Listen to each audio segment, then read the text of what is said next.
নমস্কার বন্ধুরা, tales of motivation চ্যানেলে তোমাদের সকলকে জানাই স্বাগত। আজকে আমাদের এই কাহিনীর শীর্ষক হলো প্রত্যাশাই কেন কষ্টের মূল। এই বিষয় মহামানব গৌতম বুদ্ধের এক অমূল্য শিক্ষা।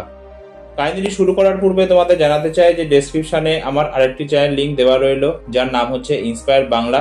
প্লিজ চ্যানেলটি ভিজিট করতে ভুলো না। তো চলো এবার মূল কাহিনীতে ফেরা যাক। সকালবেলার কোমল আলো ধীরে ধীরে বনভূমির ওপর ছড়িয়ে পড়েছে। বিশাল এক বটগাছের নিচে এক শান্ত পরিবেশ। চারদিকে অসংখ্য শিষ্য নীরবে বসে আছে। কারো চোখে প্রশ্ন, কারো মনে অস্থিরতা, আবার কারো হৃদয়ে জীবনের উত্তর খোঁজার আকাঙ্ক্ষা। চারপাশে এমন নীরবতা যে শুধু পাখির ডাক আর বাতাসে পাতার মৃদু শব্দ শোনা যাচ্ছে। সেই সময় একজন শিষ্য উঠে দাঁড়িয়ে বিনীত কণ্ঠে বলল, ভগবান, মানুষ যখন কাউকে ভালোবাসে, কারোর জন্য ভালো কিছু করে কিংবা কঠোর পরিশ্রম করে, তখন সে স্বাভাবিকভাবেই কিছু প্রত্যাশা করে। কিন্তু সেই প্রত্যাশা পূরণ না হলে হৃদয় ভেঙে যায়। কেন এমন হয়? কেন প্রত্যাশা এত কষ্ট দেয়? প্রশ্নটি শুনে চারদিকে আরো গভীর নীরবতা নেমে এলো। সকলেই উত্তর শোনার অপেক্ষায় রইল। গৌতম বুদ্ধ মৃদু হাসলেন, কিছুক্ষণ চোখ বন্ধ করে রইলেন, তারপর ধীরে ধীরে বলতে শুরু করলেন, আজ তোমাদের একটি গল্প বলি। সেই গল্পের মধ্যেই তোমরা উত্তর খুঁজে পাবে। একটা ছোট্ট গ্রামের পাশে বাস করতেন এক দরিদ্র কৃষক। তিনি ছিলেন অত্যন্ত পরিশ্রমী এবং সৎ মানুষ।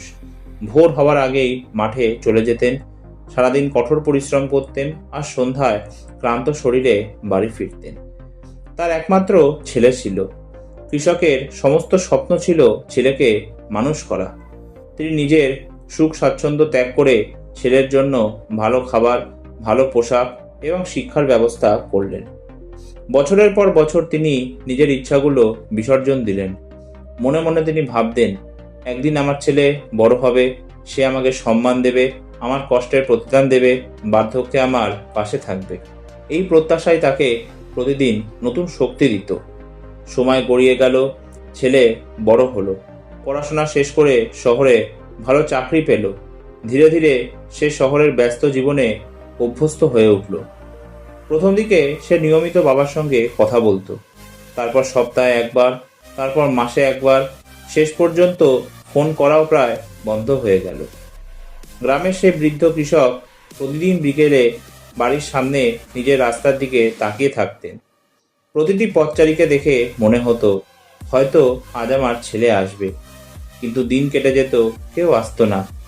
তিনি নিজেকে বোঝাতেন, হয়তো কাজের চাপ আছে, আগামী মাসে নিশ্চয়ই আসবে। আবার অপেক্ষা, আবার প্রত্যাশা, আবার হতাশা। এইভাবেই বছর কেটে গেল। একদিন গ্রামের একজন লোক শহর থেকে ফিরে এসে বলল, তোমার ছেলে এখন অনেক বড় মানুষ, নতুন বাড়ি করেছে, নিজের পরিবার নিয়ে খুব সুখে আছে। কৃষকের চোখ ভিজে উঠল। তিনি দুঃখ পেলেন ছেলের সুখের জন্য নয়, তিনি কষ্ট পেলেন কারণ তার সমস্ত প্রত্যাশা ভেঙে গিয়েছিল। তিনি ভাবলেন, আমি এত কিছু করলাম, অথচ সে একবারও ফিরে তাকালো না। এই চিন্তাই তাকে প্রতিদিন ভিতর থেকে ভেঙে দিতে লাগলো। এখানেই বুদ্ধ কিছুক্ষণ থেমে চারদিকে তাকালেন। সব শিষ্য গভীর মনোযোগ দিয়ে শুনছিল। তিনি বললেন, বলো তো, কৃষকের কষ্টের কারণ কি? একজন শিষ্য উত্তর দিল, তার ছেলে অকৃতজ্ঞ ছিল। আর একজন বলল, ছেলের উচিত ছিল বাবার পাশে থাকা। বুদ্ধ মৃদু হাসলেন, তারপর বললেন, না, কষ্টের মূল কারণ শুধু ছেলের আচরণ নয়, কষ্টের আসল কারণ ছিল কৃষকের প্রত্যাশা। সবাই বিস্মিত হয়ে একে অপরের দিকে তাকালো। তিনি আবার বলতে শুরু করলেন, ভালোবাসা কষ্ট দেয় না, দান কষ্ট দেয় না, পরিশ্রমও কষ্ট দেয় না। কষ্ট দেয় সেই অদৃশ্য প্রত্যাশা যা আমরা অন্যের ওপর চাপিয়ে দিই। তিনি একটি শুকনো পাতা হাতে তুলে নিলেন। পাতাটি বাতাসে ছেড়ে দিয়ে বললেন, দেখো, এই পাতাটি বাতাসকে আদেশ করছে না কোন দিকে বইতে হবে, তাই তার কোনো দুঃখ নেই। কিন্তু মানুষ চায় সবাই তাকে বুঝুক, সবাই তাকে সম্মান করুক, সবাই তার উপকারে প্রতিদান দিক, সবাই তার মনের মতো আচরণ করুক। আর যখন বাস্তবতা ভিন্ন হয়, তখনই জন্ম নেয় কষ্ট। এরপর গৌতম বুদ্ধ আরেকটি উদাহরণ দিলেন। তিনি বললেন, ধরো তুমি একটি গাছ লাগালে, প্রতিদিন জল দিলে, যত্ন নিলে। এখন যদি তুমি প্রতিদিন গাছের কাছে গিয়ে বলো আজই ফল দাও, তাহলে কি গাছ ফল দেবে? সবাই একসঙ্গে বলল, না ভগবান। কিন্তু মানুষ ঠিক এটাই করে। সে ভালোবাসে, তারপর সঙ্গে সঙ্গে ভালোবাসা ফিরে পেতে চায়। সে সাহায্য করে, তারপর কৃতজ্ঞতা আশা করে। সে কাজ করে, তারপর সঙ্গে সঙ্গে ফল চায়। এই তাড়াহুড়োই কষ্টের জন্ম দেয়।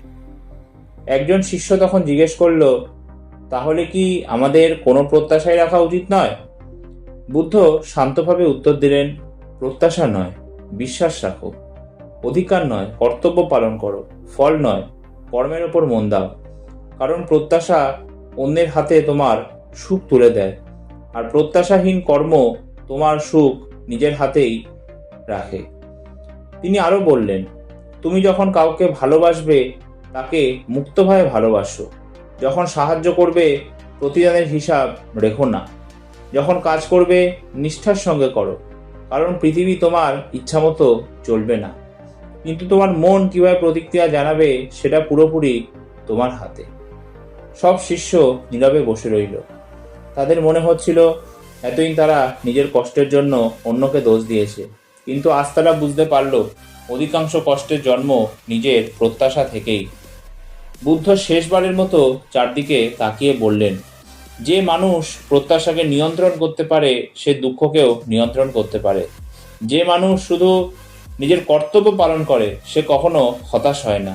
আর যে মানুষ ফলের মোহ ছেড়ে দেয় তার হৃদয়ে এমন এক শান্তি জন্মায় যা পৃথিবীর কোনো সম্পদ দিয়ে যায় না।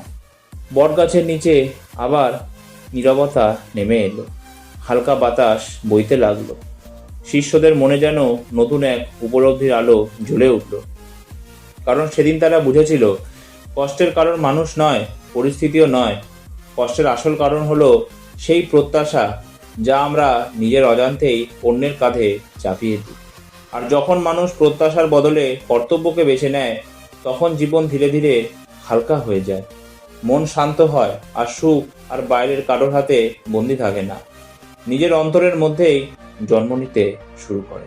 কাহিনীটা এতটাই। ভালো লাগলে প্লিজ ভিডিওটা লাইক শেয়ার, চ্যানেলটা সাবস্ক্রাইব করতে ভুলো না। আর ভিডিওটা কেমন লাগলো কমেন্ট করে জানাতে ভুলো না। তো একটা নতুন কাহিনী তোমাদের সামনে আমি উপস্থিত হব। ধন্যবাদ।